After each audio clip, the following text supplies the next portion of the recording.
Muy buenas noches, sean ustedes bienvenidos a la sesión del Colegio de Medicina Interna de México. En esta ocasión hablaremos sobre la importancia del correcto tratamiento de la anemia por deficiencia de hierro. Es muy común y frecuente que muchas veces como internistas recibamos interconsultas o tengamos pacientes que acuden por deficiencias de hierro, por anemia de deficiencia de hierro. Muchas veces solas o asociadas a déficit de ácido fólico. Y en ocasiones no damos el tratamiento correcto, la sustitución adecuada, de tal manera que la respuesta al tratamiento puede ser inconclusa o no del efecto que esperábamos. Para esta ocasión hemos invitado a la doctora Guadalupe Argelia Galicia con el objetivo de que nos dé este tema de relevancia. Ella es médico cirujano, es patóloga clínica, es médico adscrita al Servicio de Banco de Sangre del Centro Médico Nacional del Siglo XXI y con una expertise en este tipo de temas. Sean ustedes bienvenidos, muy buenas noches. Hola, ¿cómo están todas y todos ustedes? Mi nombre es Raúl Carrillo y a nombre del Colegio de Medicina Interna de México, de su mesa directiva y de nuestro presidente, el doctor Rubén Antonio Gómez Mendoza, les doy la más cordial bienvenida a esta reunión académica que vamos a tener la noche de hoy. Y hoy vamos a tratar un tema de gran interés, como todos los que se han tocado en las sesiones de miércoles por la noche. Y el día de hoy el tema es muy interesante, es un tema que va teniendo cada vez mayor difusión y auge en la medicina interna y en diferentes escenarios de la medicina, en diferentes especialidades, que es lo relacionado a la deficiencia de hierro. Y bueno, el día de hoy vamos a tratar dentro de este espectro de la deficiencia de hierro un problema muy común a nivel global y que también es un problema serio en nuestro medio, que es la anemia por deficiencia de hierro, su abordaje y el tratamiento con hierro. En un buen número de ocasiones dejamos a un lado, menospreciamos la deficiencia de hierro y la anemia que desencadena la deficiencia de este metal, pero bueno, hemos aprendido en los últimos años que la deficiencia del hierro condiciona serios problemas, no nada más en la hematología por esta enfermedad tan prevalente y tan frecuente y discapacitante en muchas ocasiones, sino que también está logrando y alcanzando un escenario, un blanco terapéutico en la cardiología, especialmente en los pacientes con insuficiencia cardíaca. Y para tratar de este tema de gran interés, debido a, como les comentaba, la muy elevada prevalencia de la anemia por deficiencia de hierro, tenemos esta noche como invitada a la doctora Guadalupe Argelia Galicia Paredes.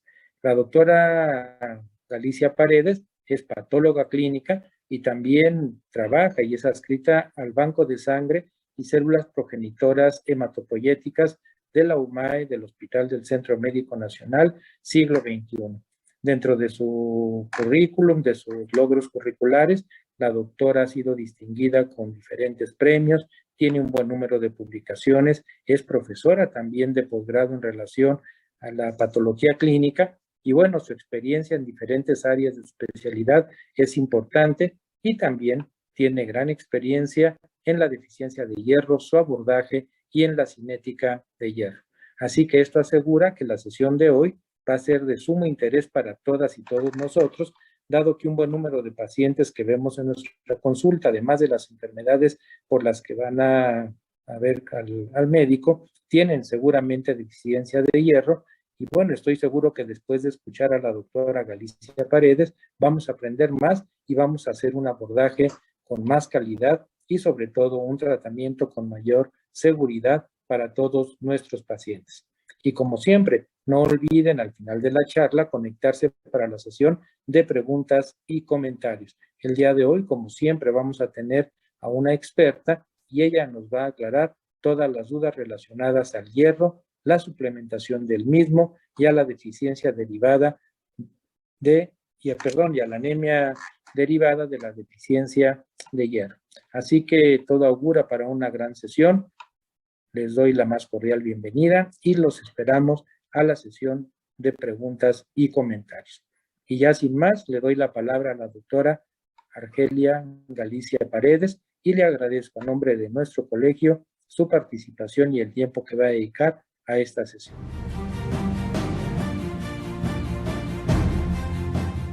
Agradezco mucho la invitación al colegio, agradezco la invitación del laboratorio también.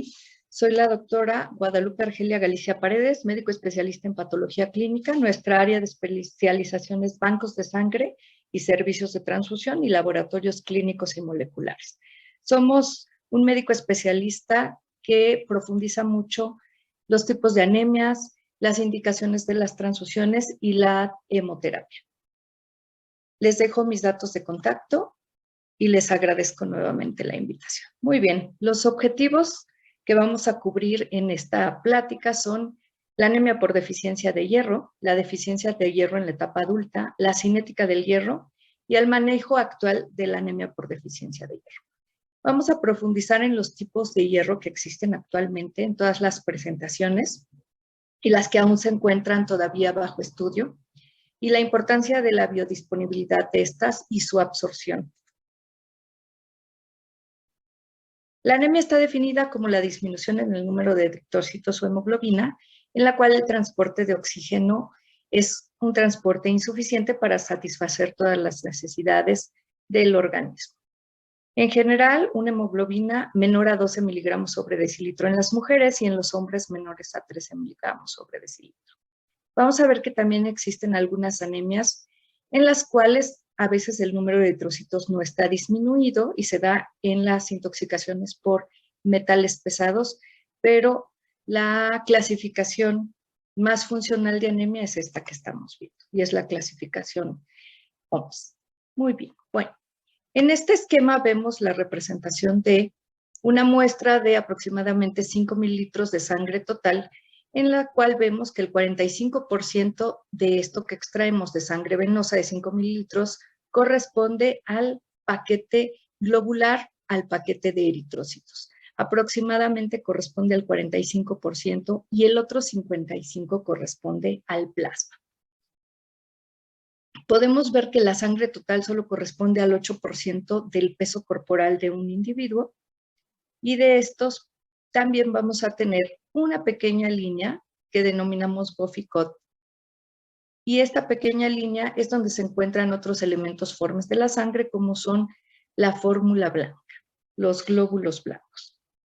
Bien, en cuestión del plasma, el 7% está constituido por proteínas, y de este 7% son la mayoría albúmina, las globulinas en un 38%, el fibrinógeno y otras proteínas. El 91% corresponde a agua y el 2% a otros solutos, como son, bueno, iones, otros nutrientes, metales y algunos otros enzimas y sustancias y gases. Después vamos a encontrar, antes de la capa leucocitaria, la capa de plaquetas, que se encuentran entre 150,000 a 350,000 plaquetas por microlitro. Después tenemos a los leucocitos, que pueden ir de 5,000 a 10,000, y sus diferenciales entre neutrófilos, que son la mayor parte de porcentaje, los linfocitos, los monocitos, los eosinófilos y los basófilos, que son los menos. Los eritrocitos van de 4.2 a 6.2 millones. Entonces, cuando nosotros vemos el hematocrito, principalmente lo que estamos viendo es el porcentaje de glóbulos rojos que se encuentran en 5 mililitros de sangre, con su proporción contra el plasma y los otros solutos y elementos formes de la sangre. La velocidad de sedimentación globular justamente se refiere a esto. Cuando tenemos una menor cantidad de millones de eritrocitos, se sedimenta mucho más rápido, con mayor velocidad la sangre. Y esto es lo que medimos cuando vemos la velocidad de sedimentación. Los glóbulos rojos, bueno, son células totalmente anucleadas, no tienen ni siquiera restos de núcleo, y cuando son reticulocitos aún contienen algunas trazas, algunas pequeñas cantidades de RNA, y nosotros denominamos a estas células inmaduras reticulocitos. Pero un glóbulo rojo no contiene más que enzimas que van a estar funcionando para su vida media, que va de hasta 120 días. y las moléculas de hemoglobina, que van a ser las que nos van a ayudar, sus 4 cadenas con el hierro, y este nos va a ayudar a transportar el oxígeno. La clasificación de las anemias, bueno, existen varias clasificaciones. Pueden ser con base en su fisiopatología o puede ser con base en la forma, en la morfología en la que se presentan los eritrocitos en las anemias. Con base en su fisiopatología, pues tenemos pérdidas aceleradas, destrucciones aceleradas o una inadecuada producción de hemoglobina o de los eritrocitos como tal. Con base en la morfología, bueno, vamos a tener la clasificación de acuerdo al tamaño del eritrocito. Hay que hacer varios diagnósticos diferenciales cuando vemos los tipos de anemia. La anemia más común, como la vamos a ver, es la anemia por deficiencia de hierro, la deficiencia de la elaboración de esas cadenas de hemoglobina y por lo tanto la producción de eritrocitos. Pero tenemos también otros tipos de anemia, fisiopatológicamente, puede ser porque tenemos un problema genético en la elaboración de esas cadenas y no tanto por la producción de hierro o la cantidad de hierro que requerimos. En enfermedades crónicas o inflamatorias, vamos a tener aquí una exagerada necesidad de hierro por otro tipo de células que no son los eritrocitos y por lo tanto hay un déficit de producción. En las enfermedades malignas sucede algo similar. Entre otros mecanismos, hay un déficit de la absorción de hierro por parte de los macrófagos debido a las señalizaciones que se llevan a cabo y también en ocasiones una sobredemanda de hierro por parte de las células malignas. En cuestión de enfermedades hepáticas crónicas, bueno, el hígado es un órgano de principal reserva del hierro, pero aparte vamos a ver que tenemos la generación por parte del hígado de varias sustancias reguladoras en el metabolismo del hierro. Por lo tanto, en enfermedades hepáticas crónicas también vamos a tener anemias y sobre todo se van a presentar en cuestión de anemias de tamaño muy grave. En las enfermedades crónicas renales también vamos a tener anemia, pero aquí, bueno, principalmente se debe a que ya no hay una producción adecuada de eritropoyetina y por lo tanto no hay una estimulación adecuada para la producción de eritrocitos por medio de los progenitores hematopoyéticos. En la anemia hemolítica, bueno, aquí hay una destrucción acelerada de eritrocitos. Puede ser de origen inmunológico o podría ser mecánico, pero el punto es una destrucción acelerada de las células y por lo tanto, pues una sobredemanda de hierro. La anemia plásica, bueno, aquí tenemos un problema con el ciclo celular de los progenitores en el cual ya no se va a generar un eritroblasto, ya no vamos a tener la generación de eritrocitos entre otras células de la médula ósea. Dentro de las clasificaciones morfológicas que tenemos de las anemias, bueno, son muy importantes, ¿verdad? Las del doctor Winthrop.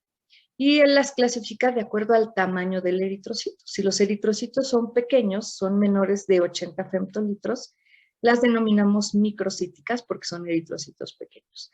Cuando se encuentran en un tamaño normal del eritrocito, que va de 80 a 100 femtolitros, las denominamos normocíticas y cuando son mayores a 100 femtolitros, macrocíticas.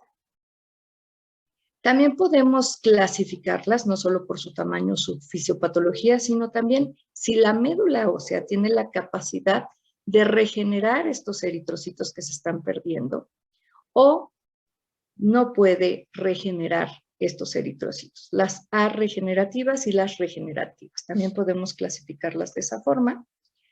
Y la anemia, bueno, clasifica para adultos a la anemia en leve, si los pacientes tienen de 10 a 13 gramos sobre decilitros, si son hombres y son mujeres hasta 12, y la moderada de 9.9 a 8. Las graves, grado 3 y grado 4 de 7.9 a 6 o grado 4 menor a 6 gramos sobre decilitro.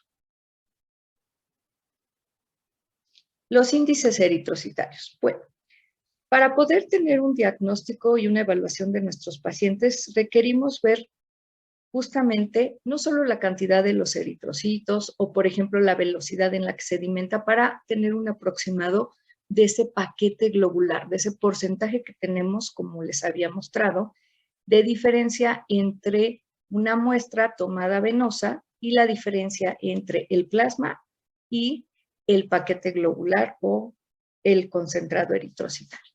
Entonces, también voy a checar estos índices como el hematocrito, que es el volumen de glóbulos con relación al total de la sangre que extraje, o sea, su relación con el plasma, que ya habíamos visto que algo normal es hasta 45%, la cantidad de hemoglobina en un volumen determinado. ¿Cuántas moléculas de hemoglobina tengo en un microlitro de sangre que extraje? Que esos son los valores que más medimos y vemos, a los que llamamos primarios, porque básicamente estamos tomándolos de la sangre total. Los valores secundarios son esos en los que ya somos muy específicos y vamos a medir componentes celulares o dentro de la célula o el tamaño de una célula, no en general, no las proporciones que tengo en un microlitro de sangre o en mililitro de sangre, si es que yo mido el hematocrito como antes se hacía, por mililitros, ahora puedo hacerlo con microlitros, o la velocidad de sedimentación globular. Entonces, el volumen corpuscular medio se refiere al volumen del cuerpo del eritrocito. ¿Qué tamaño tiene el eritrocito? Ya habíamos dicho que va de 80 a 100 femtolitros. Entonces, el tamaño de esta célula roja es la que me va a decir si tengo eritrocitos pequeños, normales o son mucho más grandes. La hemoglobina corpuscular media se refiere a la cantidad en picogramos de hemoglobina que contiene un solo eritrocito. ¿Cuántos picogramos de hemoglobinas tengo por cada glóbulo rojo que hice pasar a través del citómetro de flujo, que es el que me ayuda a hacer las cuentas en las biometrías hemáticas? Y la concentración de hemoglobina corpuscular media se refiere a la cantidad de hemoglobina relativa, pero de acuerdo al tamaño de la célula. Por ejemplo, si yo tengo una célula más grande, pues yo analizo cuántas moléculas de hemoglobina tengo de acuerdo al tamaño de la célula. Bien. Ya habíamos visto que pueden ir de 4 hasta 5.9 millones de eritrocitos por un microlitro. La hemoglobina, bueno, una hemoglobina baja nos indica una cifra de también eritrocitos bajos y anemia. Y por arriba, bueno, una policitemia. Antes no teníamos la capacidad de medir los millones de eritrocitos. Los primeros sistemas automatizados lo único que hacía era darnos las cuentas, por ejemplo, del hematocrito y lisar la hemoglobina, y por medio de una reacción podíamos llegar a cuánta hemoglobina. Actualmente los contadores celulares pueden contarnos cuántos millones de eritrocitos, cuántos millones de leucocitos y las cuentas diferenciales en un microlitro de sangre. También puedo, por medio de proyecciones, ver cuál es el tamaño de la célula, inclusive si la célula tiene irregularidades en sus bordes, si está nucleada, no está nucleada. En este caso, bueno, solo medimos el tamaño de la célula roja, ya que no tiene núcleo, que ya habíamos visto que va de 80 a 100 femtolitros, y la hemoglobina corpuscular media. ¿Cuáles son, verdad, los picogramos que tengo? ¿Cuántas moléculas de hemoglobina en cada eritrocito? Podemos tener en algunas ocasiones un volumen normal, pero tengo una cuenta baja de moléculas de hemoglobina. Las microcíticas, bueno, regularmente cuando tengo un volumen bajo de las células, tengo una anemia por deficiencia de hierro, ferropénica, anemias por enfermedades crónicas que también me van a llevar a una deficiencia de hierro, y talasemias. Anemias donde las moléculas de hemoglobina, por una cuestión hereditaria, no se pueden sintetizar de manera correcta y muchas veces tienden a cristalizarse y precipitarse dentro del eritrocito. Las anemias normocíticas son anemias hemolíticas regularmente. En las normocíticas tengo una destrucción acelerada, pero no tuve ningún cambio en las moléculas o la membrana o las sustancias que me sintetizan a los eritrocitos. Aquí básicamente es que estoy teniendo una destrucción acelerada que puede ser mediada de forma inmunológica o puede ser mecánica. Tipos de anemias hemolíticas más comunes, bueno, problemas hereditarios en la formación de las membranas del eritrocito, como en la esferocitosis, en donde es una membrana muy rígida y por lo tanto al pasar por pequeños capilares se va a romper. La deficiencia de glucosa 6-fosfato deshidrogenasa, las células falciformes, que si bien tienen formas elongadas, formas de medias lunas o plátanos, son rígidas y al pasar por los pequeños capilares también se rompen. También tenemos anemias hemolíticas pues de origen autoinmune, en las cuales vamos a tener un anticuerpo dirigido contra algún antígeno eritrocitario. El complemento se va a activar, se van a hacer poros y se van a romper. Las no hemolíticas, bueno, pérdida de sangre acelerada en un traumatismo, anemias aplásicas o también podemos tener pérdidas de sangre que no son volúmenes mayores, pero que es crónico, como en el sangrado gastrointestinal, donde vamos a teniendo pérdidas frecuentes, pero que es un sangrado no muy evidente. También en las pérdidas menstruales, sobre todo en mujeres jóvenes. La macrocítica, bueno, las megaloblásticas, que se tratan de eritrocitos muy grandes, mayores a 100 femtolitros, sobre todo se deben a la deficiencia de vitamina B12, a la deficiencia de ácido fólico, y esto principalmente se está dando a cabo debido a que no se forman, no se sintetizan de forma adecuada proteínas importantes de la estructura del eritrocito, y por eso son eritrocitos muy grandes, que también se van a ir deformando. También se puede observar en el hipotiroidismo y en la enfermedad hepática. La cinética del hierro. Bueno, la ferritina es la forma de almacenamiento intracelular del hierro. Lo vamos a tener almacenado principalmente en el vaso y en el hígado, y se encuentra una cantidad muy pequeña en suero, que es la que vamos a medir y es la que vamos a ver, que puede ir de los 15 a los 30 miligramos por decilitro. En la inflamación, en las enfermedades hepáticas y en las enfermedades malignas, los niveles de ferritina pueden aumentarse, porque en estos pacientes la ferritina puede aparecer falsamente elevada o normal, cuando en realidad hay reservas bajas. ¿A qué se debe que esté incrementada a nivel sérico? Bueno, se puede deber a la destrucción celular acelerada, a que justamente no se está absorbiendo el hierro y no se queda en las reservas para ser utilizadas por las células malignas. Tampoco se puede almacenar en hígado cuando tenemos una enfermedad hepática. En la inflamación crónica, porque el hierro básicamente es utilizado por los leucocitos para las oxidasas, peroxidasas y sus otros intercambio de electrones para justamente llegar a atacar a las células que están atacando en enfermedad inflamatoria crónica. Y por eso tenemos niveles falsamente elevados a nivel sérico de la ferritina con unas reservas muy bajas. Entonces, en cuestión de si hay un proceso inflamatorio, una enfermedad hepática, una enfermedad maligna, hay que tener mucho cuidado con los niveles de ferritina porque me dan falsamente niveles elevados. La transferrina es la principal proteína de transporte del hierro en el plasma. Vamos a ver un poquito más desde la absorción hasta el transporte a los tejidos y sobre todo a los órganos de reserva. Y se va a ver aumentada en la deficiencia del hierro para maximizar la utilización de este hierro disponible. Por lo tanto, vamos a ver que este marcador serológico, cuando estamos viendo deficiencia de hierro, es mucho más sensible que los niveles de ferritina. Pero, bueno, también tenemos ahí algunas cuestiones que ahorita vamos a tocar.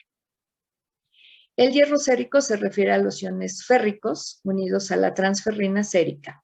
Y la concentración sérica de hierro es muy variable, está afectada por la ingesta dietética de hierro, igual, la inflamación y la infección, ya que el hierro es sumamente importante para las catalasas y oxidasas, por ejemplo, de los neutrófilos, y entonces pues también lo vamos a tener elevado falsamente en los procesos infecciosos. Bien, entonces la ferritina sérica es la prueba más específica para la deficiencia de hierro en ausencia de inflamación. Vamos a tomar mucho en cuenta eso, en ausencia de inflamación. ya hemos visto que un nivel menor a 15 microgramos sobre litro es indicativo de ausencia de reservas de hierro, y si lo encontramos a más de 30 es indicativo de reservas bajas. Los valores de hemoglobina van a depender del sexo, de la edad, si estamos al nivel de la altura del mar, del estado fisiológico. Si es un paciente pediátrico, en este caso, bueno, ustedes no, pero si es una mujer en pubertad, embarazo, en la vejez también. Los valores normales, bueno, ya habíamos visto que son diferentes, siempre va a haber una cantidad mayor de masa globular en los hombres que en las mujeres, y se va a modificar de acuerdo a si estoy a la altura del mar o estoy a más de 2,000 metros, como pasa en esta ciudad o puede pasar en ciudades mucho más altas. ¿Por qué se llevan a cabo y se dan todos estos signos de astenia, dinamia, debilidad muscular, cefalea, irritabilidad, pérdida de la concentración, trastornos del sueño, intolerancia al esfuerzo? Bueno, el hierro también es un precursor muy importante para la mioglobina. Si yo tengo una deficiencia de hierro, también voy a tener dificultad en la formación de estas moléculas. Y por eso también presento una intolerancia al esfuerzo. En cuestión de trastornos del sueño, el hierro es un metal sumamente importante, cofactor importantísimo para los citocromos. Los citocromos son fundamentales para las cadenas respiratorias y la generación por medio de esas lanzaderas de electrones para la generación del ATP. Por lo tanto, los pacientes que tienen deficiencia de hierro y anemias son pacientes que van a tener pérdida de la concentración, que van a tener procesos infecciosos frecuentes con mayor frecuencia que otros pacientes, irritabilidad, pérdida de la memoria, obviamente la palidez en mucosas debido a que nos están formando de forma adecuada moléculas de hemoglobina y la generación de eritrocitos, la taquicardia y los soplos debido a que se pierde la viscosidad de la sangre, los soplos, y la taquicardia debido a que tiene que haber un mayor gasto cardíaco para llevar las miles de eritrocitos que puedan llevar de forma mucho más rápida estas moléculas de oxígeno al resto de la economía. La debilidad muscular sobre todo se debe a que también hay una alteración en la formación de moléculas de mioglobina y tiene que ver también con la astenia y la dinamia. Bueno, esta anemia por deficiencia de hierro, bueno, va a surgir cuando el equilibrio de la ingesta de hierro, las reservas de hierro del paciente y las pérdidas son mayores. Ya habíamos visto que pueden ser muy agudas, como en la pérdida sanguínea, como en los sangrados, o pueden ser de forma crónica, como en sangrados de tubo digestivo, que son imperceptibles. Bien. Se ha visto que es la enfermedad carencial ahorita más frecuente en el mundo. Se dice que va de un 4 a 18%, aunque hay autores que ya están mencionando que puede ser a un 30%.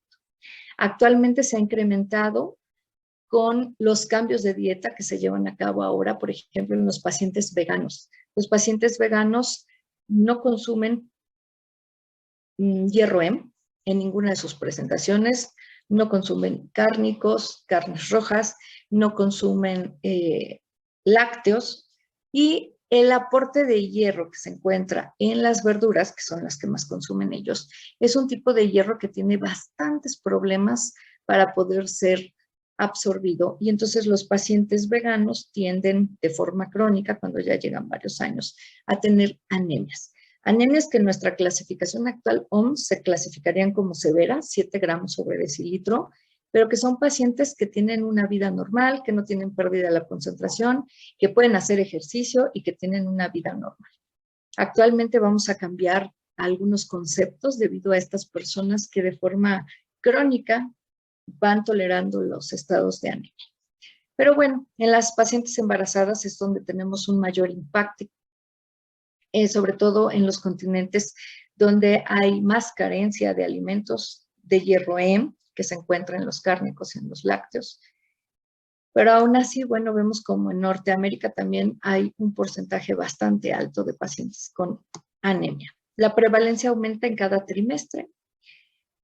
En el primer trimestre se puede presentar el 9%, pero se va incrementando conforme avanzan los trimestres hasta un 37% en el tercer trimestre. Después de un embarazo se necesitan 2 años de ingesta normal de hierro para reponer el hierro perdido en cada embarazo.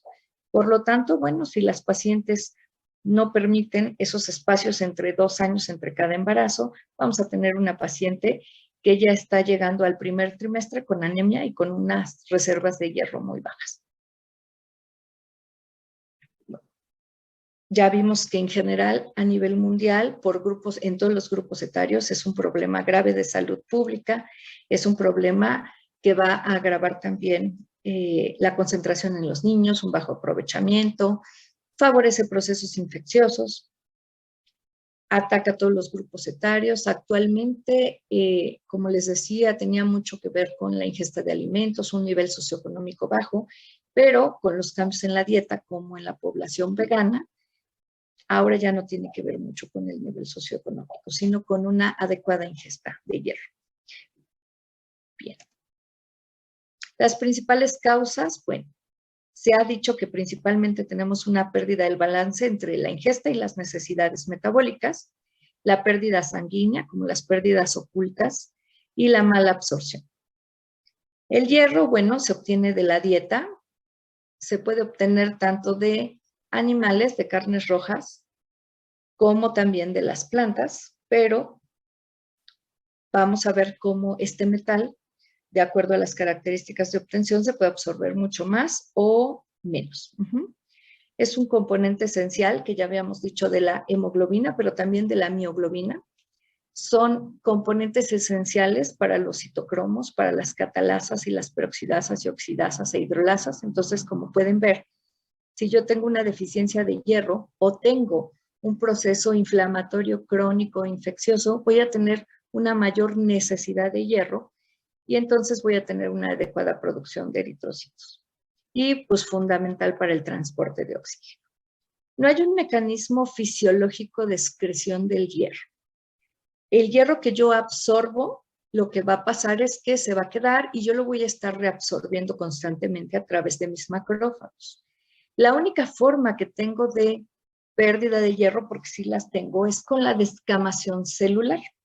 Y claramente, recordemos, es descamación. O sea, algo que va directamente hacia el exterior, o sea, se da principalmente en mucosas, gastrointestinal, en los túbulos renales, en esas mucosas que tengo, y ahí y por la piel. Entonces, todo el hierro, siempre, siempre, siempre, se va a ver un equilibrio y va a haber una reabsorción. Mi única forma de pérdida es, bueno, como se van descamando mis células gastrointestinales, se pierden y se pierden con hierro, con sus citocromos y el hierro que había almacenado para las funciones celulares. Pero no hay otra forma de excretarlo como pasa con otros excesos, como puede ser con la glucosa, como puede ser con las cetonas. Esto es muy importante porque en la terapia de reposición de hierro debemos de tener mucho cuidado porque podemos causar almacenamientos mayores de hierro y por lo tanto después tener otros padecimientos. Por ejemplo, en las transfusiones múltiples que consideramos después de 4 concentrados eritrocitarios, también hay que tener mucho cuidado con los pacientes porque podemos tener ahí hemocromatosis. En mujeres se pierde aproximadamente 0.06 miligramos de hierro kilogramo por día durante su periodo menstrual. Eso hay que tomarlo en cuenta. Recordemos que pueden ser pacientes que incluso ya van a llegar con reservas bajas a los embarazos. Vamos a ver cómo es esto del metabolismo del hierro, toda su cinética, cómo se absorbe. Bueno, tengo principalmente el hierro Hem. El hierro Hem es un hierro que viene de la carne de origen animal o de la leche. Y es un tipo de hierro que viene unido a una porfirina.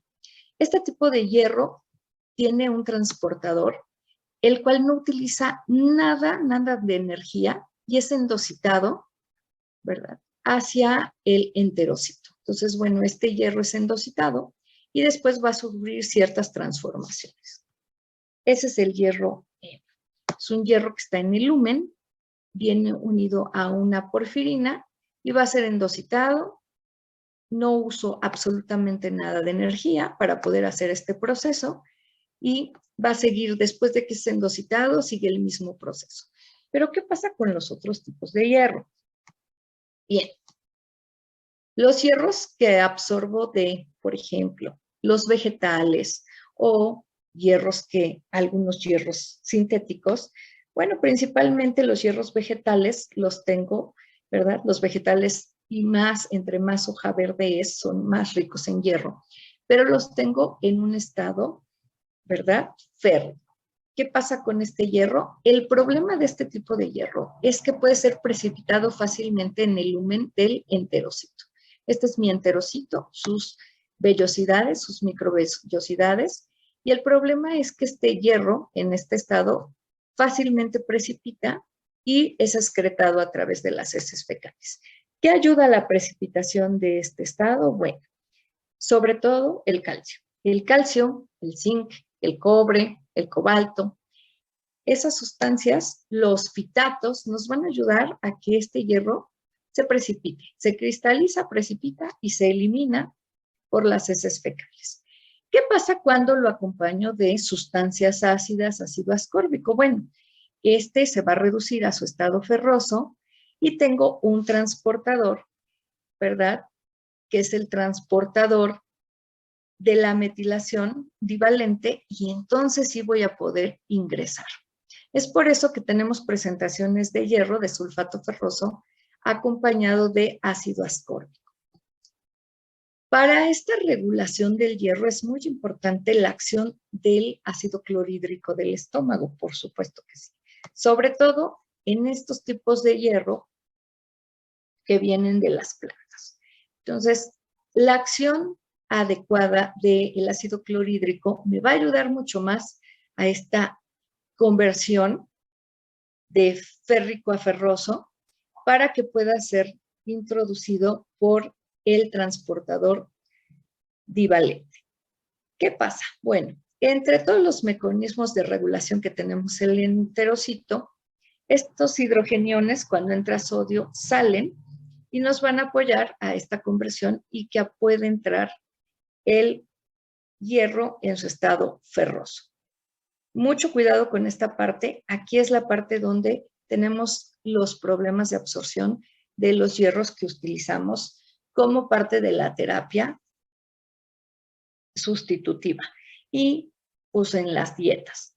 Se ha visto que aún el hierro M, cuando es acompañado de calcio, precipita y también se puede eliminar. Entonces hay que tener mucho cuidado en la indicación en los pacientes que tienen ya estos problemas con su dieta. Pacientes que sí pueden comer cárnicos, pues también hay que decirles que no, la comida principal, que podría ser la de la tarde, no debe de ir acompañada de lácteos. Entonces, por ejemplo, si ellos comen, ¿no? Elaboran algo, se comen una crema y después se comen su porción de carne roja, vamos a tener ahí problemas en la absorción de hierro. Aún el hierro M puede precipitar con calcio que viene sobre todo en los lácteos. Con las pacientes que tienen su terapia de sustitución con calcio, pues sí, también hay que indicarles que no deben de tomar su calcio con las comidas principales y menos si tienen una terapia sustitutiva con hierro. Bien, entonces, bueno, después de que este hierro, ¿verdad?, se va a reducir en su estado ferroso y solo así es como va a poder ser introducido al enterocito y lleva un gasto de energía, estos hierros van a llevar el mismo fin. Aquí tenemos el hierro M, que como dije va asociado a una porfirina y por eso es muy fácil que él pueda entrar por endocitosis sin uso de energía. ¿Y qué va a hacer? Bueno, se va a liberar un hidroxilo, queda igual el hierro en estado ferroso, lo mismo que ya habíamos logrado hacer aquí cuando tuvimos la reducción. Y bueno, puede tener varios caminos. Se va a ir a almacenar, ¿verdad?, en forma de ferritina, o ¿qué va a pasar? Bueno, tenemos aquí otro receptor, que es el de la ferroportina. Este receptor lo que va a hacer es liberar, ayudarnos a liberar el hierro, ¿verdad?, que está en estado ferroso. Lo voy a liberar al plasma, pero nuevamente en su estado férrico. Se va hacia el plasma. y va a ser transportado por la transferrina. Entonces, este mecanismo de regulación es muy importante. Aquí tenemos a la hepcidina, actualmente se conoce como hepcidina, que va a estar bloqueando. La actividad de la hepcidina es bloquear este transportador, este receptor que tenemos aquí, justamente para ya no estar liberando, ¿verdad?, el hierro a estado férrico hacia el plasma. Entonces, ahorita vamos a ver cuál es la importancia actual de la hepcidina y que este sí es un marcador que podemos medir y que nos va a hablar más de cómo están los niveles de hierro, cómo están nuestras reservas de hierro, que es un estudio de laboratorio que actualmente va a tener mucho auge y sí nos habla realmente, aún en estados inflamatorios, como lo pudimos ver ahora en el COVID y en procesos crónicos, sí vamos a poder ver y evaluar el estado de nuestros pacientes.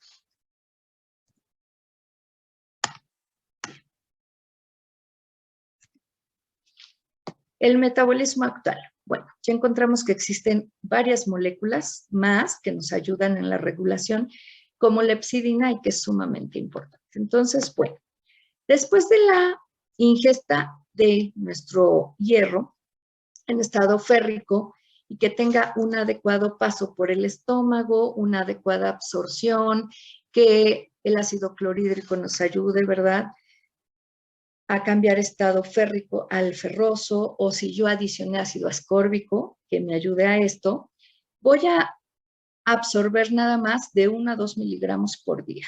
Aproximadamente, la ingesta aproximada va de 20 a 30 miligramos por día, pero de estos nada más absorbo el 1 o 2%. Entonces, ya que absorbo el 1 o 2%, ¿qué va a pasar? Bueno, se va, como ya vimos, después de pasar por el enterocito, ¿verdad?, que lo tenemos aquí, tenemos el enterocito en el lumen intestinal, en estado férrico, se va a ir hacia los enterocitos, ¿verdad?, y por medio de la hepcidina, que esta hepcidina es generada por el hígado, vamos a abrir o no este receptor de la ferroportina. Y entonces ya nos va a permitir que todo el hierro que está en estado ferroso aquí pueda irse hacia el plasma con la transferrina en su estado férrico. Pero también tenemos, ¿verdad?, otros. Cuando yo tengo una eritropoyesis acelerada, cuando tengo una hipoxia o una deficiencia de hierro, la hepcidina va a estar disminuida porque la hepcidina lo que hace es bloquear este receptor y que no salga el hierro hacia el plasma. Pero cuando yo tengo un proceso inflamatorio, cuando yo tengo un proceso infeccioso, por medio de este receptor, ¿verdad?, lo que va a pasar es que la hepcidina se va a estar incrementada y entonces va a permitir que todo ese hierro se vaya hacia la circulación y hacia el plasma. Para las reservas, bueno, para lo que requieren las catalasas, las oxidasas de los leucocitos para sus procesos inflamatorios. Entonces, la hepcidina es un regulador que sí nos puede hablar de cómo están esas reservas de hierro. Tenemos otras vías. Bueno, está por la vía de la transferrina y del plasma. Bueno, podemos tener pérdidas, como ya vimos, de la exfoliación de las mucosas, y esas pérdidas se han calculado entre 1 a 10 miligramos día. Por eso, la absorción va de 1 a 10 miligramos. El principal mecanismo regulador de hierro es el tracto gastrointestinal. Es la única forma que tenemos para regular el hierro. Como ya habíamos dicho, no hay un mecanismo de excreción. Se pierde por la descamación celular. Por lo tanto, la piedra angular de esa regulación para evitar toxicidad se da a nivel gastrointestinal. ¿Qué pasa cuando yo tengo bueno, vamos a ver lo que pasa cuando yo doy un hierro que no es por la vía oral, sino un intravenoso. También estas reservas se van a ir hacia el hueso, donde tenemos la médula ósea, donde se usan aproximadamente 25 miligramos al día de hierro para la producción de la masa eritroide. ¿Qué pasa con este hierro? Bueno, este hierro siempre va a estar reciclado y lo vemos aquí como un ciclo, como un círculo. ¿Por qué? Bueno, mis eritrocitos van a estar circulando, promedio pues va de hasta 120 días, 90 a 120 días, y cuando ya estos eritrocitos están en la etapa senescente, que se dice que toda esta masa de eritrocitos es aproximadamente de 2 gramos de hierro que contienen estas moléculas de hemoglobina. Bueno, cuando pasan a nivel esplénico por los macrófagos, cuando un eritrocito ya es senescente, son eritrocitos mucho más grandes, empiezan a tener deformidades en su membrana. Bien, los macrófagos los atrapan, ¿verdad? Los fagocitan, reutilizan todas las proteínas de membrana, pero también el fierro. Entonces, lo que pasa con el hierro es que nuevamente, ¿verdad? Está en estado férrico. Igual tenemos aquí un canal de ferroportina de los macrófagos que permite, bueno, su salida hacia el plasma nuevamente, para que sea, bueno, utilizado por las células, para crecimiento celular, para que sea utilizado en la mitosis, en la meiosis, para que sea utilizado por los leucocitos en todos sus procesos inflamatorios, para formación de mioglobina, o para que nuevamente se vayan 25 miligramos al día hacia la médula ósea y tengamos la formación de esa masa eritrocitaria. Entonces, los macrófagos siempre que van a estar en el vaso, pero también los tengo algunos en el hígado, siempre van a estar captando todas las moléculas de hierro. Los macrófagos, recordemos que también se encuentran a nivel de piel, a nivel muscular y se encuentran en todos los tejidos. Los macrófagos, si ven un eritrocito o encuentran hierro, lo van a endocitar y lo van a guardar y lo van a liberar a la circulación. Y la única forma de pérdida que tengo de hierro en un estado normal es a través de la pérdida de la exfoliación de las células que están en las mucosas y la piel. Factores que modifican la absorción, bueno, ya los había mencionado. Si tengo una adecuada ingesta, ¿verdad? Si estoy en un estado ferroso del hierro, la vitamina C lo va a incrementar. Si hay una hipoxia tisular, se va a ver incrementada la ingesta de hierro, la absorción de hierro. Si hay un aumento de la eritropoyesis también, o si hay una reducción en las reservas de hierro, también se va a encontrar incrementado. Se disminuye en la presencia de fitatos, de oxalatos, de tanatos, fosfatos, carbonatos y ácidos biliares. Por lo tanto, como habíamos visto, la acción del ácido clorhídrico del estómago es muy importante. En pacientes que tienen resecciones gástricas, cirugías gástricas, bypass, vamos a tener problemas de la absorción de hierro. Los metales divalentes como el zinc, cobre, cadmio, cobalto, magnesio y plomo también nos van a ocasionar una disminución de la absorción. Recordarán que estuvo muy en boga el uso de magnesio, alcalinizar a los pacientes, o los pacientes se automedicaban y se alcalinizaban. Bueno, pues corrieron con muchos trastornos de la absorción de hierro. Y bueno, como vemos, el hierro es fundamental para los procesos inflamatorios y para los mecanismos de lesión de bacterias y virus por los leucocitos. Los inhibidores de la acidez, inhibidores de la bomba de protones, magnesio y calcio que vienen en los preparados para la acidez, también nos va a reducir la absorción de hierro. Y cualquier quelante.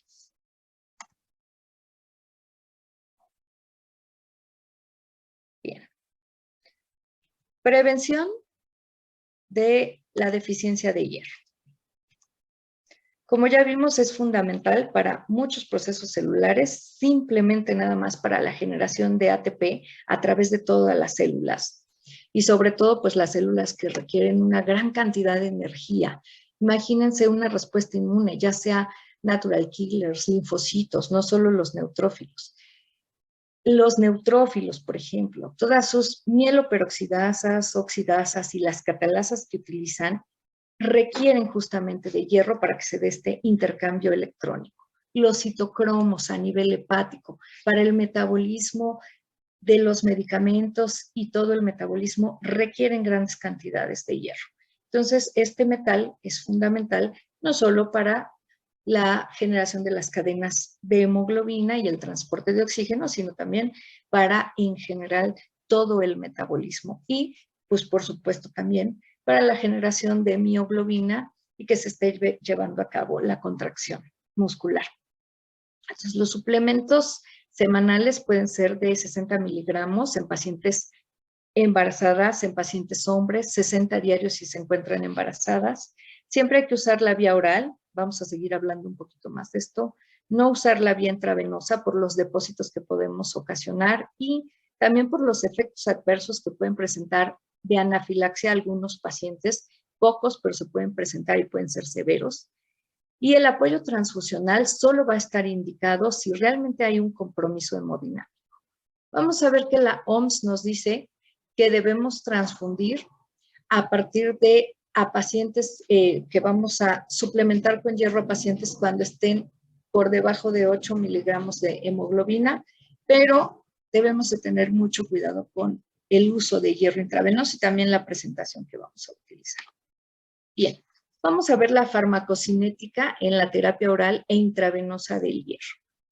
En esta era donde ya hablamos de la hepcidina, que ya vimos que nos va a bloquear ese receptor de la ferroportina y va a ser un mecanismo regulador. Cuando tengo el uso de hierro vía oral, y vamos a hablar ahorita de las presentaciones que tenemos disponibles, requiero de tener una mucosa gástrica íntegra, requiero de tenerla íntegra y eso se trata de, bueno, de tener, ¿verdad?, toda la mucosa, de no tener resecciones, de que la generación de ácido clorhídrico sea la adecuada, de no usar inhibidores de bombas de protones, de no tener una infección por Helicobacter pylori que me va a alterar justamente, ¿verdad?, el pH en esa mucosa. Y pues después de la absorción que se va a llevar a nivel de duodeno y del yeyuno. También, bueno, en el enterocito, pues de la hepcidina, ¿verdad?, y de ese cambio del estado férrico al ferroso. Ya habíamos visto que lo puedo precipitar si yo consumo calcio al mismo tiempo, si yo tomo algún lácteo o si lo estoy tomando junto con metales divalentes. Mucho cuidado con los multivitamínicos y por eso la absorción de hierro, aparte de que es una cantidad de hierro elemental mucho más baja, se acompaña muchas veces de metales divalentes y también eso no me va a ayudar en la absorción de hierro. Y en los multivitamínicos tenemos las presentaciones en las que menos se absorbe el hierro. Bien, bueno, entonces se va a liberar, este receptor de la ferroportina va a permitir que salga el hierro ferroso que ya tenemos ahí en su estado férrico para ser transportado, ¿verdad?, por la transferrina a nivel de plasma con una regulación de la hepcidina. Y bueno, ya habíamos visto que tengo dos caminos. Me voy hacia la médula ósea en donde voy a producir la masa eritrocitaria. ¿O qué pasa? Bueno, cuando tengo el uso intravenoso, cuando me aplican hierro intravenoso, vamos a ver en todas sus presentaciones, ¿verdad? Cuando yo tengo la administración intravenosa, ¿qué va a pasar? Bueno, a partir de la circulación se va a ir a los macrófagos que están en el vaso y estos macrófagos van a tomar al fierro. ¿Qué pasa? Bueno, les estoy poniendo aquí una presentación de un hierro carbohidratado, de un complejo de hierro carbohidratado, donde es mucho más fácil que sea captado por los macrófagos que van a quitar esta capa, toman el hierro y lo van a liberar de la misma manera por este receptor de ferropontina para que, bueno, siga los procesos celulares o se vaya hacia la masa, a la médula ósea para producir esa masa eritrocitaria. ¿Qué pasa? Bueno, en los estados de sepsis o inflamación aguda sí debemos de tener mucho cuidado, ¿verdad? ¿Por qué? Bueno, pues no va a ser suficiente el bloqueo. Es un bloqueo insuficiente de la hepcidina, ahí sí es donde vamos a tener una mayor salida de este hierro que se va a ir a estado férrico hacia el plasma. ¿Y para qué se va plasma? Bueno, ya habíamos dicho, ¿verdad? Para crecimiento celular y para los citocromos y para las catalasas, las oxidasas y otras enzimas que son muy necesarias en la respuesta inmunológica. Bien, ¿qué pasa? Bueno, si yo ya tengo un paciente en el que estoy sospechando un déficit de hierro, bueno, voy a dar un tratamiento. El tratamiento ideal es iniciar con la vía oral.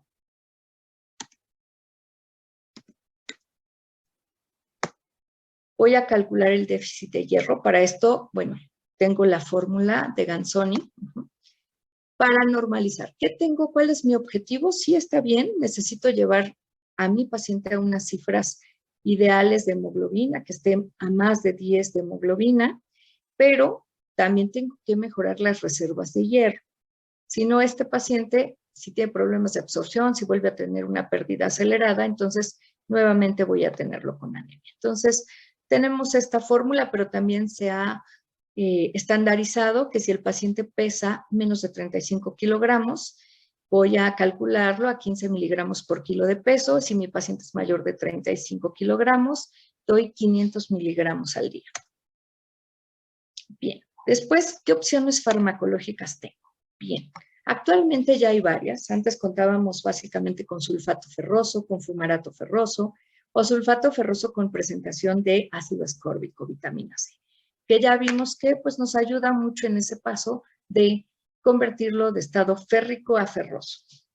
Y sobre todo, si yo tengo un paciente que está utilizando antiácidos, bueno, es fundamental darle un hierro, ¿verdad?, que tenga ese suplemento. O vamos a ver cuáles son las presentaciones actuales de hierro y cómo es la cantidad de hierro elemental y su biodisponibilidad. Y en el sulfato ferroso, en una presentación de 325 miligramos, tiene aproximadamente 105 miligramos de hierro elemental. El sulfato ferroso con vitamina C de 325 miligramos con 500 de vitamina C, de ácido ascórbico es de 105. Y el hierro gluconado, o sea, los hierros que tienen azúcares, que se quelan con azúcares, es de 85 gramos de hierro elemental. El fumarato ferroso de 300 miligramos tiene 100 y el hierro aminoquelado de 500 miligramos es de 100. Obviamente son más miligramos porque este hierro está biquelado con aminoácidos, pero el contenido de hierro elemental es de 100 miligramos.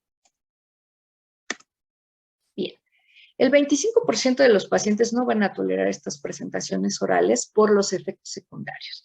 ¿Qué presentan? Presentan náusea, hipergastralgia, las heces con color oscuro y se presentan con color oscuro. Entre más oscuras son es porque más se queló el calcio, el hierro, se queló por el calcio, se precipitó el hierro y tengo esa coloración de heces oscuras cuando el hierro se oxida. Náusea, vómito, dolor epigástrico, constipación, coloración oscura de las heces, que bueno, la coloración oscura es lo de menos a un paciente, pero me está hablando entre más oscuro sea que él está eliminando la mayor parte del hierro que se está administrando vía oral. Entonces, ya habíamos visto estos efectos que modifican, factores que modifican la absorción, que es pues la cantidad de ingesta, si tomo o no la vitamina C, si tengo una hipoxia celular. Si mi hierro está acompañado de materiales divalentes. Pero entonces, ¿qué puedo hacer para mejorar la absorción de este y que también se mejore la tolerancia? Hay pacientes que no toleran ni una dosis de sulfato ferroso. Los niños, los pacientes en edad pediátrica o los pacientes que usted sí ven, que son los pacientes en edad geriátrica, no lo toleran, no toleran el sabor y vomitan. Entonces, pues vamos a ver qué con las nuevas presentaciones de hierro.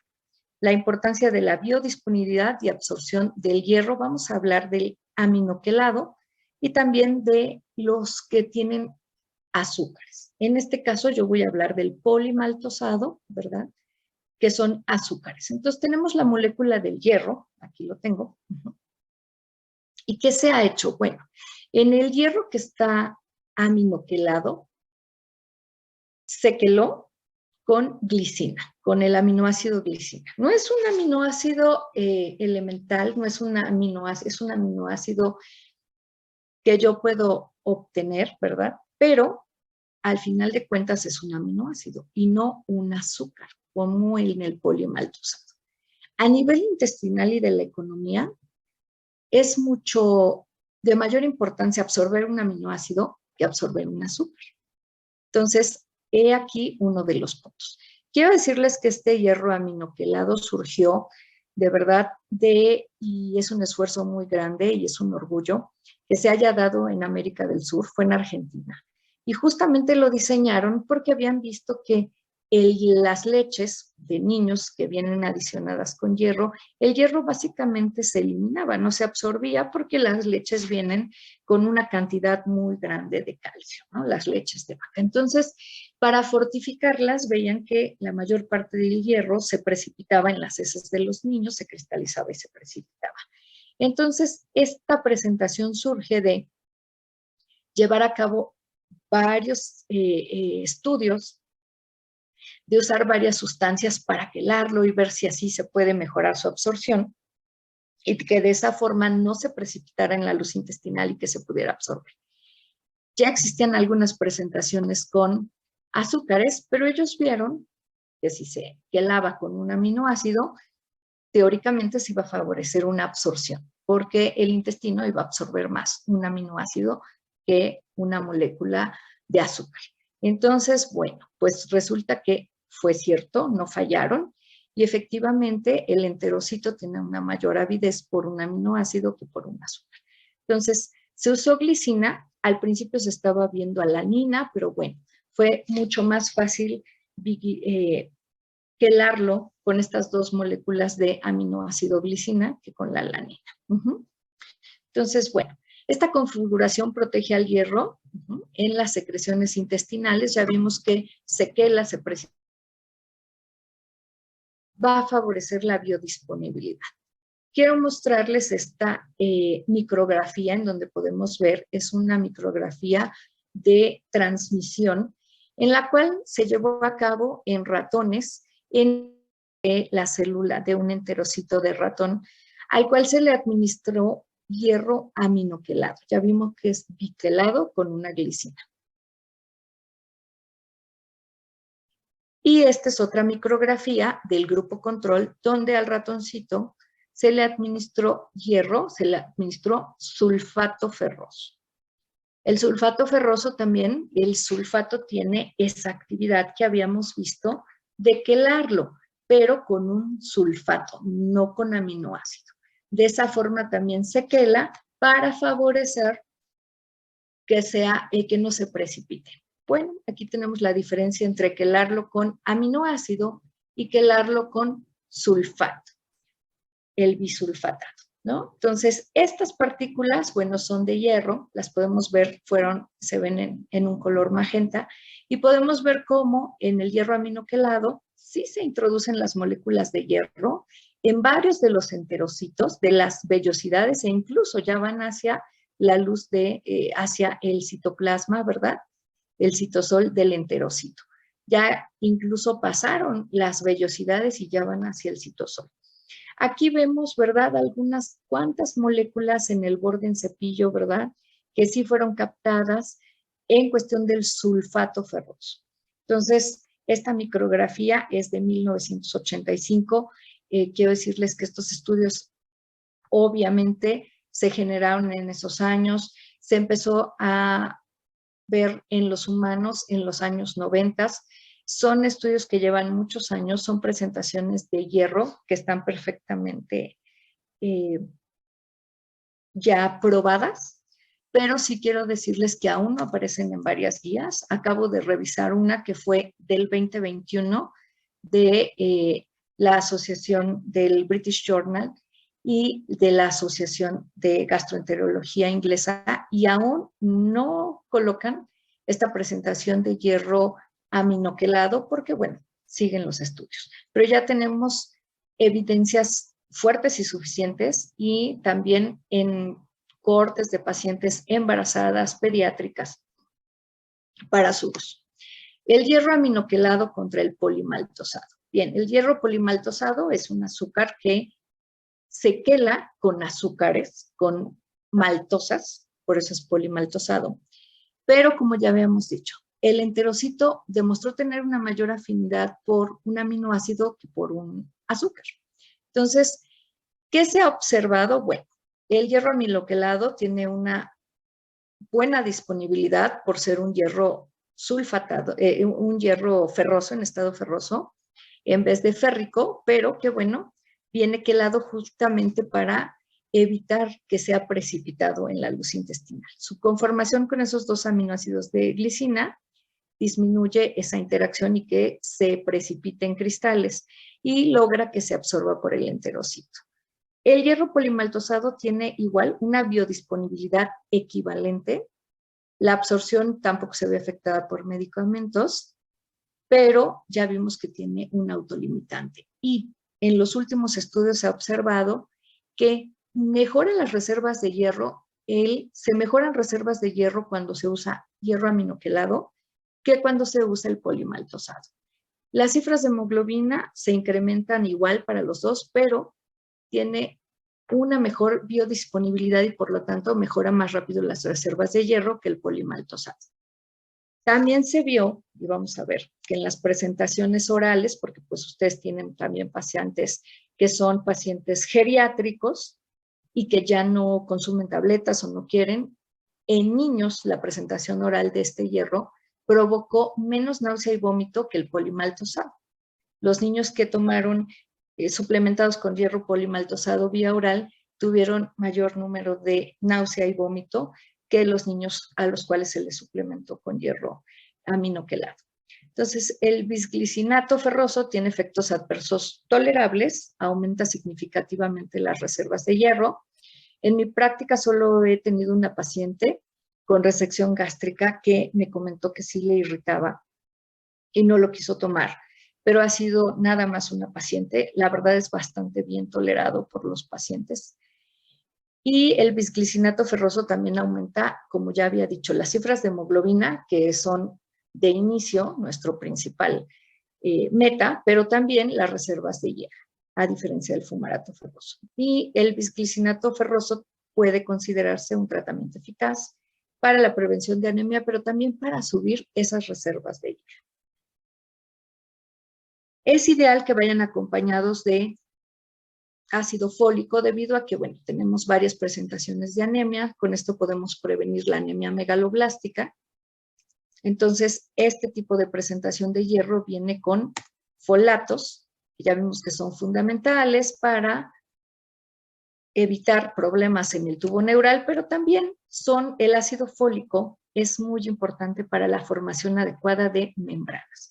Es por eso que en la deficiencia de folatos tenemos eritrocitos muy grandes con membranas que son elongadas y por eso son mucho más grandes, y también tenemos neutrófilos con gigantes debido a que no se forman de forma adecuada las membranas, y por eso también estos neutrófilos son polisegmentados. ¿Por qué? Porque, bueno, en los polisegmentados esta es la membrana perinuclear, no hay una adecuada formación de la membrana perinuclear y por lo tanto no contiene bien a todas esas moléculas de a la cromatina, a las moléculas ahí de ácido nucleico, y por lo tanto se ven mucho más polisegmentados y se ven enormes porque no hay una adecuada formación de las membranas. Bien, administración de hierro intravenoso. Las guías OMS dicen que en pacientes que tienen menos de 8 gramos sobre decilitro de hemoglobina se debería de ver la terapia de reemplazo con hierro intravenoso. Las presentaciones de hierro intravenoso ahora, bueno, son varias. Ahora actualmente con el polimaltosado también tenemos menos problemas de anafilaxia, pero todavía se encuentran. La administración de hierro intravenoso, lo ideal es que sea en un hospital, en un servicio de urgencias, donde podamos tener todo a la mano por si nuestro paciente tiene un shock anafiláctico. Actualmente todavía son así las guías, pero realmente con estas nuevas presentaciones de hierro podemos mejorar las metas. Como meta tenemos que debe de incrementarse 1 gramo en 3 semanas. Actualmente con estos nuevos presentaciones de hierro podemos tener en 2 semanas podemos subir 1 gramo. Entonces, la administración intravenosa tiene una tasa de efectos adversos que pueden ser severos. No sabemos qué paciente puede ser el 1, ¿verdad? En 1.000.000. Se sitúa 38 por 1.000.000 cuando usamos hierro dextrano, de alto peso molecular. Como ven, con el carboximaltosa se describe que es 1 en 100 o 1.000 de los pacientes, ¿no? Entonces, sí debemos de tener mucho cuidado. ¿Por qué? Porque sí podemos tener a pacientes que tengan efectos sumamente adversos. Y otra, tenemos el problema de dar sobredosis y de entonces provocar otros trastornos, la hemocromatosis. Entonces, con mucho cuidado al usar el hierro, también tenemos fórmulas para poder calcularlo. Realmente, el hierro intravenoso se dice que debe de evitarse en los pacientes, por ejemplo, oncológicos. ¿Por qué? Bueno, pues porque son potenciales formadores de radicales libres y que eso nos perjudicaría en cuestión de las células tumorales. Dados los efectos severos, bueno, hay que administrarlos, como dije, en un área de choque, pero por la alta disponibilidad que actualmente tenemos de las nuevas presentaciones de hierro, el hierro aminoquelado es una alternativa para evitar administraciones de hierro intravenoso y prevenir este tipo de hospitalizaciones de corta estancia o si lo hacen en consultorio, bueno, evitarse este problema de que tengan uno de esos pacientes de 38 en 1.000.000 que hacen los efectos severos adversos. Por eso siempre debe ser administrado en medio hospitalario. O pues los riesgos que puede haber, ¿no? De una sobrecarga de hierro. Bien, quiero dejarles esta imagen. Esta es la molécula de la hemoglobina. La de la mioglobina es muy parecida. Y esta que tenemos aquí es la imagen de la clorofila. La única diferencia entre que sea un pigmento fotosintético y poder generar energía a partir de la luz es el cambio de un magnesio. Entonces, como pueden ver, la molécula de hemoglobina y clorofila son idénticas, tienen los mismos tipos de acción, a excepción de que, bueno, este es un fierro y requiere transporte de oxígeno y este es un magnesio que se va a excitar con la luz solar y va a producir justamente al final de todo azúcares y oxígeno. Quiero agradecerles el haberme invitado y haber compartido con ustedes esta presentación y agradezco mucho al colegio y al laboratorio. Quedo a sus órdenes como médico especialista en transfusiones y terapia transfusional. Muchas gracias.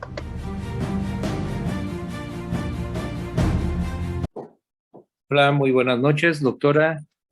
Muy buenas noches, doctor Buenrostro, buenas noches. Y bueno, a nombre del Colegio de Medicina Interna de México, de su mesa directiva y de nuestro presidente. Muy buenas noches, doctor Buenrostro, buenas noches. Y bueno, a nombre del Colegio de Medicina Interna de México, de su mesa directiva y de nuestro presidente, el doctor Rubén Antonio Gómez Mendoza, les doy la más cordial bienvenida a esta sesión de preguntas, comentarios de esta excelente charla. Felicidades, doctora, porque fue realmente una charla que fue muy educativa para todos nosotros, de un metabolismo muy complejo como es el del hierro. Nos lo hizo muy sencillo, muy sencillo de entender, de la complejidad que tiene este elemento, ¿no? Este elemento tan importante que está en el centro de la Tierra, porque el núcleo de la Tierra es precisamente hierro con níquel, y es lo que mantiene que esté girando en el magma, ¿no? Y que esto condicione la producción de los anillos de Van Allen, y por eso nos protege de la radiación solar y cósmica, ¿no? Pero haciendo la analogía, ¿no? Porque también el hierro está compactado en el centro de la hemoglobina en los grupos M. Entonces está exactamente protegido por toda una molécula muy compleja. Pero bueno, gracias por su charla, doctora. Una reunión de veras muy concurrida.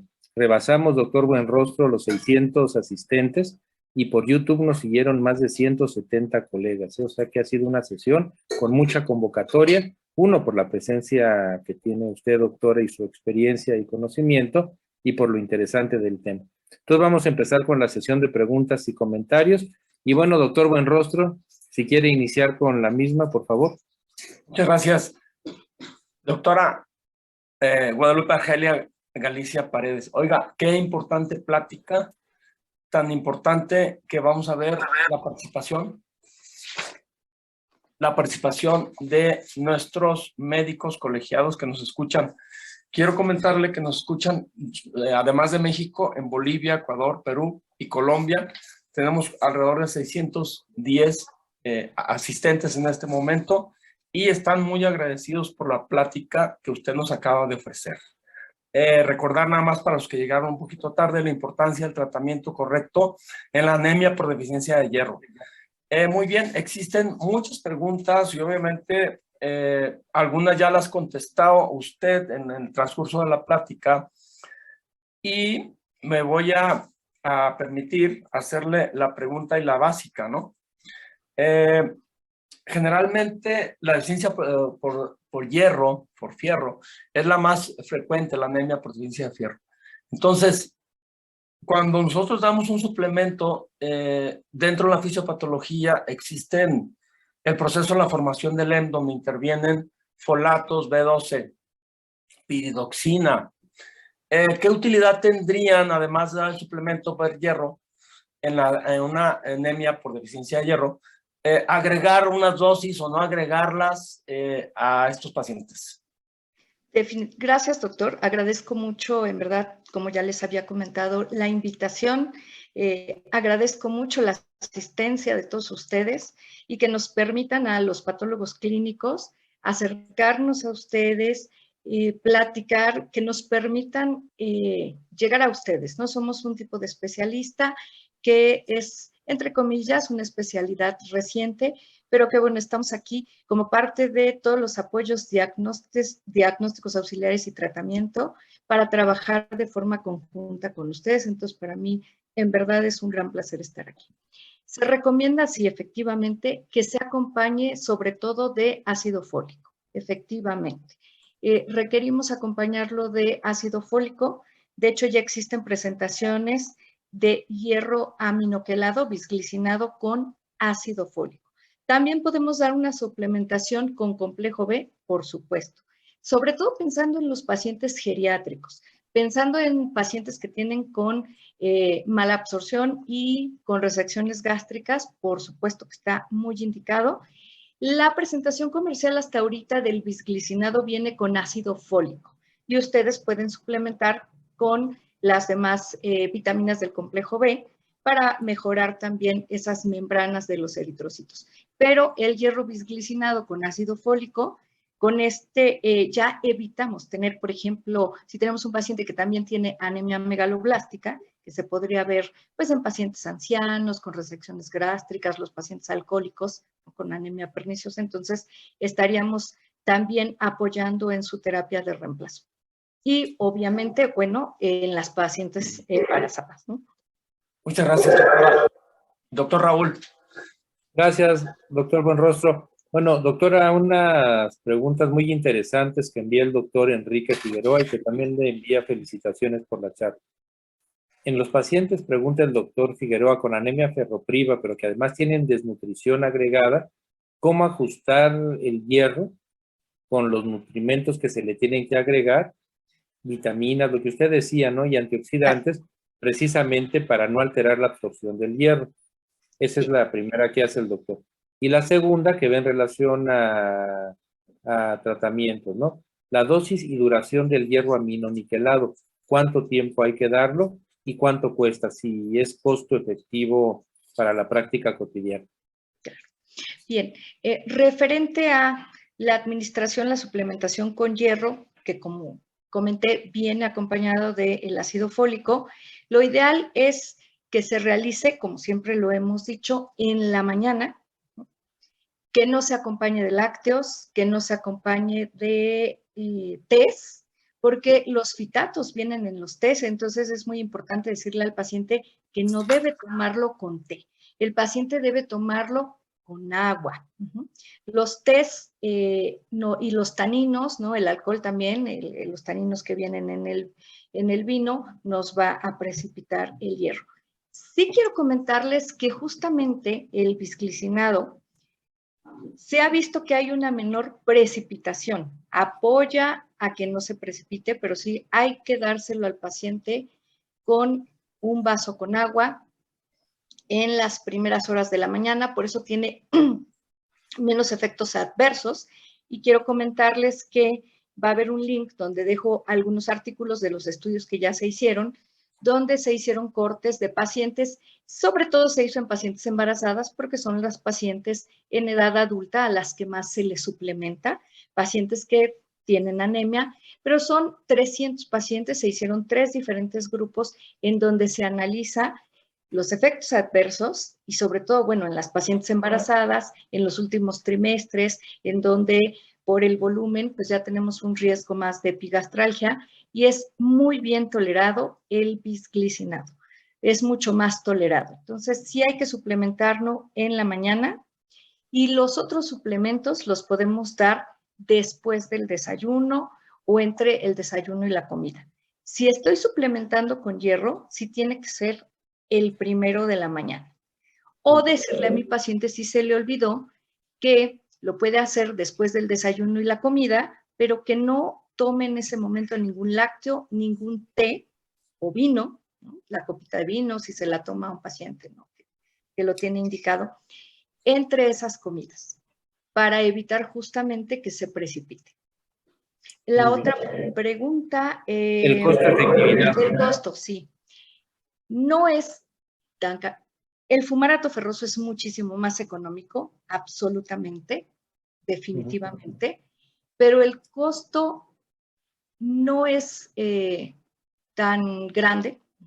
Por ejemplo, el costo de una administración intravenosa del carboximaltosa sí es increíble, terrible. Hay pacientes que simplemente no lo pueden pagar, ¿no? Un frasco, y aparte nosotros lo calculamos por kilo de peso. Definitivamente, a diferencia de cuando ya llegamos, ¿no? Y puede ser en la paciente embarazada también, cuando llega la anemia severa, para evitar una transfusión, podemos echar mano del hierro intravenoso. Definitivamente es mucho más económico dar este tipo de hierro. No, si lo comparo con un sulfato ferroso, ¿no? De una marca genérica, pues sí, definitivamente es mucho más económico el sulfato ferroso. Pero los pacientes no lo toleran. Entonces, el aminoquelado tiene una duración igual, se suplementan por 3 meses para mejorar tanto la cifra de hemoglobina como las reservas de hierro. Pero este se da una vez al día, a diferencia de los otros suplementos que los damos 2 veces al día o dependiendo de la severidad puede ser incluso 3 veces al día.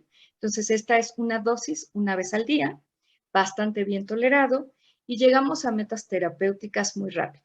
En estos artículos que les dejo, se observa a las 3 semanas cómo los pacientes incrementan en 1.5 en promedio gramos de hemoglobina. Entonces, efectivamente, lo ideal es dejarlo a 3 meses para mejorar las reservas de hierro, pero incluso con 1 mes de tratamiento llegaríamos a mejoraríamos las cifras de hemoglobina de los pacientes. Muy bien, doctora, muchas gracias. Doctor Buenrostro. Muchas gracias, doctor Raúl.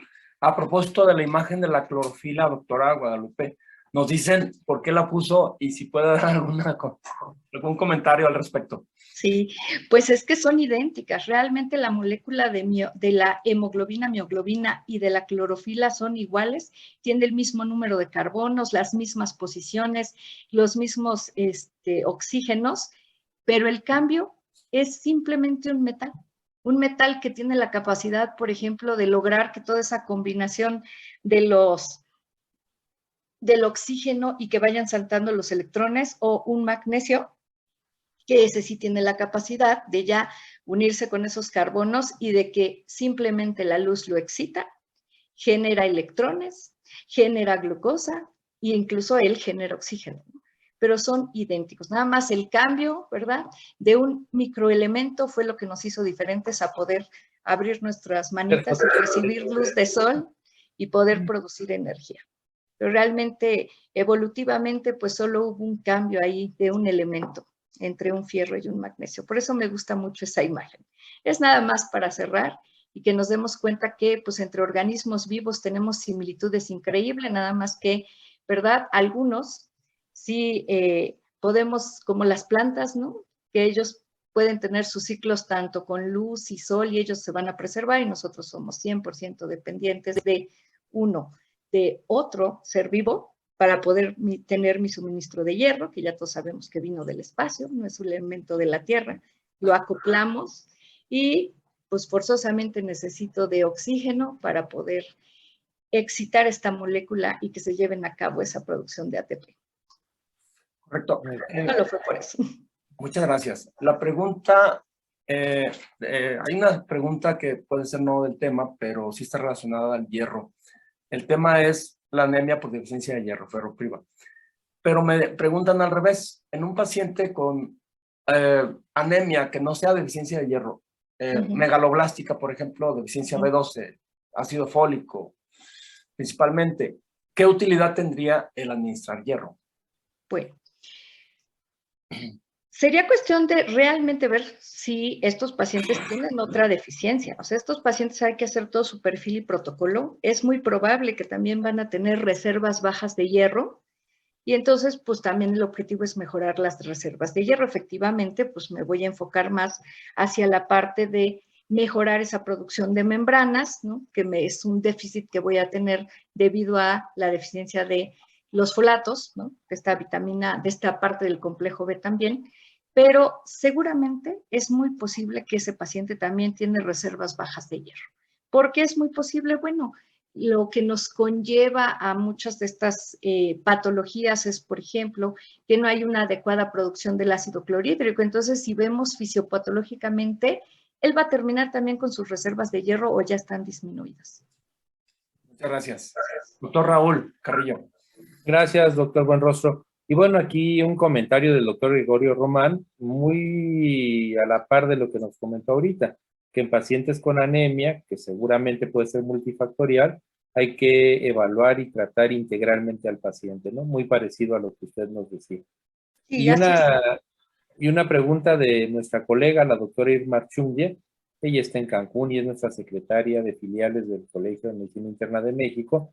Y bueno, además de darle las buenas noches y felicitarla, pregunta en relación a qué estudios y experiencia nos puede compartir sobre el uso de pirofosfato férrico liposomal en pacientes con deficiencia de hierro y cáncer.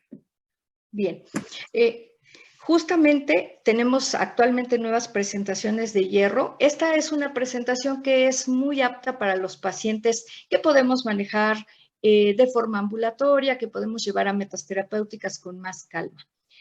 Hay nuevas opciones para los pacientes con cáncer debido a que justamente, bueno, está muy controvertido, pero entre todos los mecanismos que tenemos de señalización, los macrófagos disminuyen la absorción de hierro.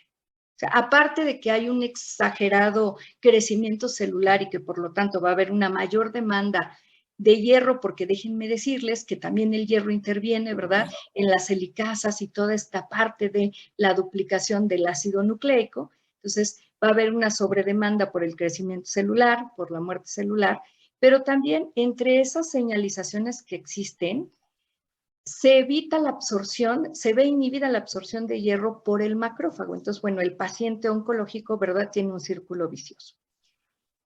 Las presentaciones de hierro sulfatado, ya vimos que tienen varios efectos adversos, son bastante agresivos con la mucosa, son pacientes aparte oncológicos que están recibiendo quimioterapia y que por lo tanto están lesionadas estas células de la mucosa.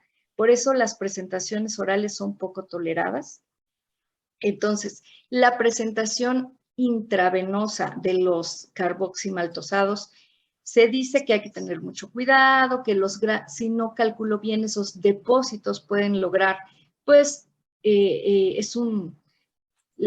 la potencial generación de más radicales libres y de lograr pues, que crezcan más estas células tumorales. Entonces, las nuevas presentaciones de hierro que están ahorita surgiendo, sí están apoyando al paciente oncológico. Quiero decirles que en el hospital, bueno, actualmente estoy en el hospital de especialidades, pero estuve 11 años en el hospital de oncología del siglo XXI y con los pacientes testigos de Jehová, pacientes con cáncer, pero no en estadios avanzados, pero que recibían quimio y radioterapia. Después de cirugías menores, utilicé este tipo de hierro biquelado y tuve un apego muy bueno del paciente, digo aminoquelado, el bisglicinado, y tuve, son pocos pacientes, quiero decirles que seguimos en este protocolo, pero hasta ahorita nuestros pacientes no recibieron pacientes mujeres con cáncer de mama, no recibieron transfusiones durante la quimio y radioterapia. No estoy tocando cirugía, este es otro punto, pero efectivamente las nuevas presentaciones de hierro, y la doctora nos habla de una muy nueva, que es esta, definitivamente está dando muy buenos resultados, tiene menos efectos adversos, se absorbe, tiene muy buena absorción, se evita la generación de radicales libres y va a servir como apoyo para evitar transfusiones en los pacientes oncológicos. Las últimas guías de prevención de la transfusión en pacientes oncológicos sí estaban manejando la utilización de hierro intravenoso. También, no solo los pacientes que por sus ideologías religiosas no permiten las transfusiones. Tenemos pacientes en los cuales a veces la transfusión no es una opción, porque tienen anemias hemolíticas autoinmunes. Los pacientes con cáncer hacen anemias autoinmunes por anticuerpos fríos, que se quedan permanentemente. Entonces, dar sangre para, por ejemplo, una cirugía es imposible, ¿no? O para poder llevarlo a unas cifras terapéuticas, si recibe radioterapia, forzosamente lo necesito tener en 10 miligramos sobre decilitro de hemoglobina. Entonces, sí se autoriza el uso de hierro intravenoso y las nuevas presentaciones que ahora tenemos. Ellos sí ya lo están marcando como apoyo terapéutico. Gracias, doctora. Doctor Buenrostro, tenemos tiempo para un par de preguntas más. Adelante. Gracias. Siguen las felicitaciones, doctora Guadalupe, hacia su persona, hacia el tema, hacia la forma en que lo presentó y la forma en la que está respondiendo a las preguntas. La manda felicitar. Hay una pregunta que posiblemente no le vaya a caer bien a usted, pero sí, claro, me la piden. Un resumen entre hierro, epsidina y ferroportina, porque ya lo explicó, pero si lo puede dar en 3 palabras, por favor. La relación entre hierro, epsidina y la ferroportina. Muy bien. Bueno, el actual, sí quiero decir algo, todavía sigue y sigue en estudio cómo se absorbe muy bien el hierro, que ya vimos que hay una porfirina, etc. Pero bueno, los otros tipos de hierro ya se han visto y se han analizado más porque, bueno, a la compañía farmacéutica le interesa mucho, ¿no? Que conozcamos estos mecanismos y mejorar, ¿no? El conocimiento para... Pero la epsidina es una proteína que es generada, una enzima que es generada por el hígado y que nos va a servir como bloqueador del receptor en el enterocito. Entonces, digamos que es como lo inhibe para que salga el hierro en su estado ferroso, que está en el citosol del enterocito, lo inhibe para que no salga del enterocito y se vaya hacia plasma. Esta epsidina lo que va a hacer es estar cerrando ahí ese receptor de la ferroportina en el enterocito para que no se vaya hacia el plasma, para que no vaya al torrente sanguíneo. Entonces, es una forma de regulación. Pero, ¿qué pasa cuando, por ejemplo, yo tengo cáncer, tengo un proceso inflamatorio, ¿no? No se va a desviar y realmente lo que va a requerir es que le va a mandar una señalización al macrófago de que abre sus receptores, porque también el macrófago lo regula y lo va liberando hacia el plasma, como ya lo vimos. Y entonces lo que va a hacer es que va justamente a aumentar, ¿verdad? Va a disminuir, perdón, a la epsidina. ¿Para qué? Para que esté saliendo todo el hierro para convertirse en estado férrico e irse a la circulación. Muchas gracias. Entonces, doctor Raúl. eso es lo que hace la epsidina, bloquear a la ferroportina. Muchas gracias, doctora. Doctor Raúl. Gracias, doctor Buenrostro. Y bueno, hay una gran cantidad de preguntas, doctora Lupita, de veras. Y como le decía el doctor Buenrostro, muchas felicitaciones de esta sesión de veras muy concurrida de miércoles. Y bueno, la última pregunta, por obvio de tiempo, que es de la doctora Teresa Nadia Flores. Ella nos pregunta de cómo sustituir el hierro en pacientes con insuficiencia renal. Paciente nefrópata, anemia por deficiencia de hierro, si hay que darlo intravenoso o hay que darlo por vía oral. Bien. Súper interesante. Aquí tenemos a las poblaciones especiales de pacientes. Tenemos pacientes, el paciente nefrópata, ¿no? Con altas demandas. Un paciente que efectivamente en estadios avanzados de la insuficiencia renal, pues ya no tenemos producción de eritropoyetina, pero previo a y por los cambios de dieta que requieren estos pacientes, los vamos, digo, todos entran, ¿verdad? Ya con, desgraciadamente, el paciente adulto ya trae unas reservas bajas de hierro regularmente, que no debería ser, ¿no? Y aparte, bueno, pues desarrolla una enfermedad crónica, seguramente una dieta inadecuada, que bueno, ya sabemos que aquí diabetes mellitus tipo 2 es lo que nos ocasiona más estos lesión renal. Y entonces, ¿sí se puede suplementar al paciente nefrópata? Por supuesto que sí. Una de las presentaciones que más aceptan ellos es esta del bisglicinado porque tiene menos efectos adversos. El intravenoso, sí lo puedo dar, pero con mucho cuidado. Como ya dijimos, vamos a evitar que se quede almacenado en los tejidos y que, bueno, el macrófago lo guarde y después yo tenga efectos adversos.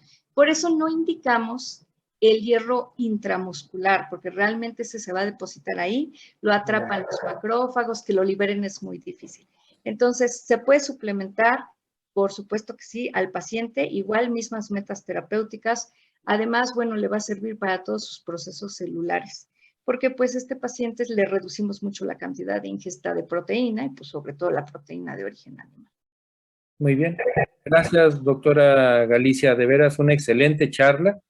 Luego podríamos seguir toda la noche con... Hay muchas preguntas, de veras causó, doctor Buenrostro, la sesión mucha convocatoria y muchas preguntas, comentarios entre nuestros asistentes.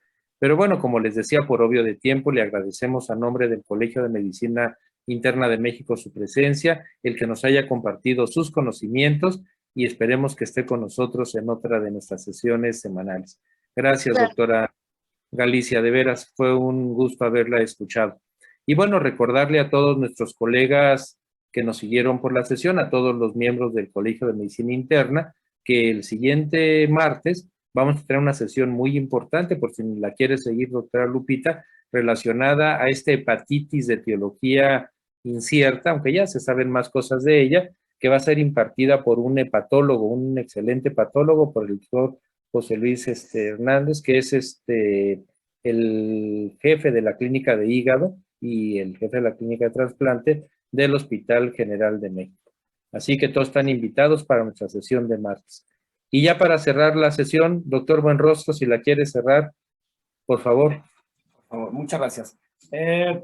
Agradecemos mucho, doctora Guadalupe Argelia Galicia Paredes, la importancia del tratamiento correcto de la anemia por deficiencia de hierro. Muy importante, a nombre del doctor Rubén Antonio Gómez Mendoza, nuestro presidente del Colegio de Medicina Interna de México, doctor Raúl Carrillo, le damos el más alto agradecimiento a esta presentación. Hacemos una cordial y atenta invitación a nuestro curso internacional a realizarse en Veracruz, en la ciudad de Veracruz, del 22 al 25 de junio. No olviden, es un programa que aquí el doctor Raúl Carrillo cuidó mucho. Es un programa muy importante con trascendencia en enfermedades. Los ponentes son expertos en el tema, entonces habrá que escuchar cada una de las pláticas. Cordialmente invitados. Doctor Raúl. Gracias, doctor Buenrostro. Y bueno, ya sin más, doctora Lupita, muchísimas gracias por haber estado con nosotros. A todas y todos los colegas que nos siguieron, muchas gracias por haber estado también compartiendo con nosotros la reunión.